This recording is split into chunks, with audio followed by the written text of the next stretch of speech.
بسم اللہ الرحمن الرحیم۔ ہم اپنے معاشرے کو اگر بہتر کرنا چاہتے ہیں تو اس میں ہر آدمی کو اپنا حصہ ڈالنا پڑے گا، اور خاص طور پہ اگر کسی سے کوئی غلطی، کوئی کوتاہی معاشرتی طور پر ہو جاتی ہے تو اس کے لیے ضروری ہے کہ وہ اپنی غلطی پر شرمندہ ہو۔ اگر وہ اپنی غلطی پر شرمندہ ہوگا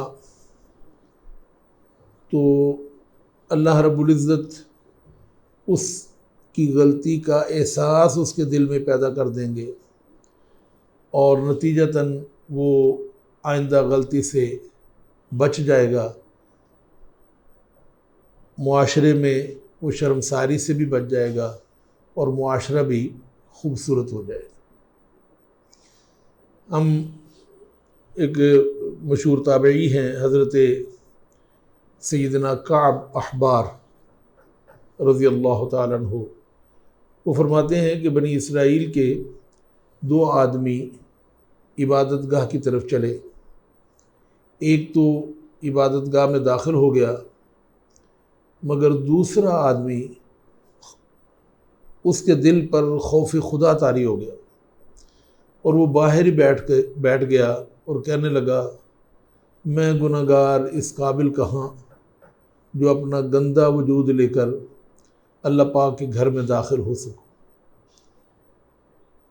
اللہ رب العزت کو اس کی یہ عاجزی بڑی پسند آئی، اور اللہ تعالیٰ نے اس کا نام صدیقین میں درج فرما دیا۔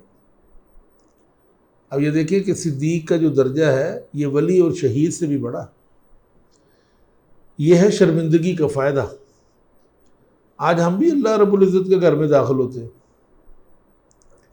لیکن وہاں داخل ہونے کے بعد بھی ہمیں دنیا ہی ستاتی رہتی ہے، دنیا ہی یاد آتی ہے۔ ہم اللہ رب العزت کے گھر میں جا کر بھی اپنے گناہوں پر شرمندہ نہیں ہوتے۔ بڑی عجیب سی بات ہے، ہم نماز پڑھتے ہیں، نماز کے بعد یا ویسے بھی کئی دفعہ دعا کے لیے ہاتھ اٹھاتے ہیں اور اللہ رب العزت سے بے دھڑک مانگ رہے ہوتے ہیں۔ جن ہاتھوں کو ہم نے اپنے رب کی بارگاہ میں پھیلایا ہوا ہوتا ہے، ہمیں ان ہاتھوں کو پھیلاتے ہوئے اگر اپنے گناہ یاد آ جائیں جو ان ہاتھوں سے کیے ہیں، تو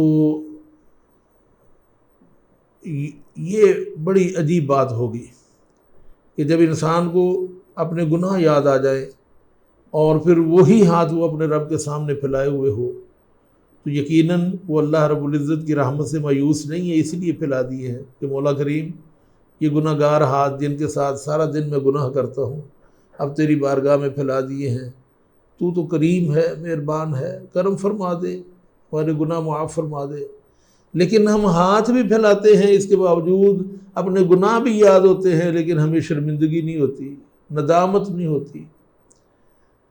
تو اپنی جرم پر اللہ رب العزت سے ندامت محسوس کرے، اور جب کوئی بندہ اپنے جرم کو یاد کرتا ہے اور ندامت محسوس کرتا ہے، شرمندہ ہوتا ہے، تو اس کی یہ شرمندگی یا اس کی آنکھ سے کوئی ایک قطرہ شرمندگی کی وجہ سے نکل گیا، تو کسی نے بڑی خوبصورت بات کہی ہے، موتی سمجھ کے شان کریمی نے چن لیے، قطرے گرے تھے جو میرے عرق انفعال کے۔ جو شرمندگی کی وجہ سے میری آنکھ سے آنسو گرے نا، تو مالک کریم نے موتی سمجھ کر ان کو چن لیا، ان کو گرنے نہیں دیا، بلکہ اس کے ان آنسوؤں کی وجہ سے، ان آنسوؤں کے ان قیمتی قطروں کی وجہ سے اللہ رب العزت نے اس کے سارے گناہ معاف فرما دیے۔ تو شرمندہ ہونا سیکھیں کہ اگر کوئی غلطی ہو جائے تو اس کے اوپر شرمندہ ہو۔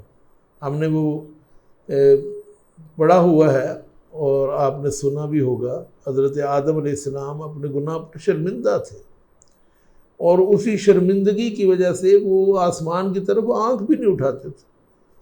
سالوں گزر گئے، انہوں نے آسمان کو نہیں دیکھا، اپنی آنکھیں اٹھا کر ہی نہیں دیکھا، اور نتیجہ دیکھیں اللہ رب العزت نے ان کو عظمتیں اور شانیں عطا فرمائیں۔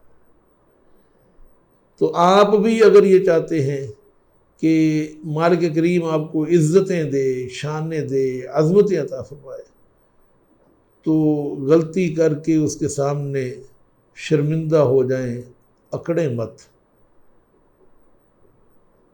تکبر مت کریں۔ جو ہمارے ہاں بات پر پھر کی ہو گیا، اگر میں نے یہ کام کر دیا تو پھر کیا ہوا؟ نہ ایسا نہیں ہے، اس کا مطلب ہے تم شرمندہ نہیں، تو پھر گناہ بھی معاف نہیں ہوتا، پھر اس کی سزا ہوتی۔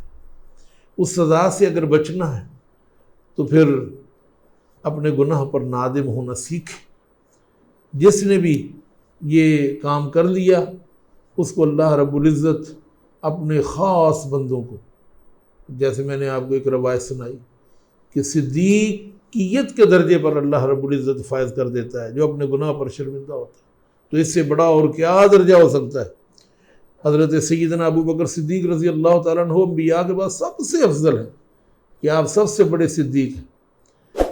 تو اگر آپ چاہتے ہیں کہ آپ اللہ کی نظر میں دوسروں سے بلند مقام حاصل کر لیں تو اپنے گناہوں پر نادم ہونا سیکھیں۔ اللہ رب العزت ہمیں ہر قسم کے گناہ سے ہمیشہ بچنے کی توفیق عطا فرمائے، آمین۔